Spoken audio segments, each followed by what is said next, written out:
Загорелся костер! Да, хиленький такой, конечно, но все-таки какой-то. Мы без бумаги, с хвоей и с вот этими вот березинными какими-то штучками смогли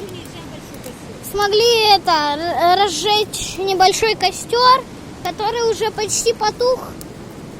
И что-то надо с ним делать.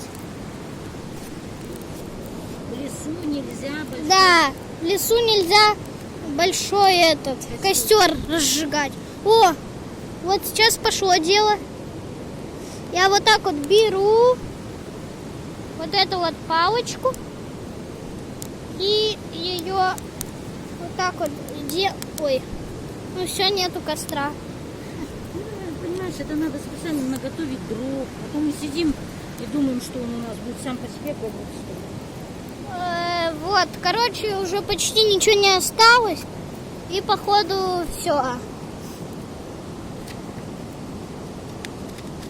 Ладно, что, давайте. Пока, ребята.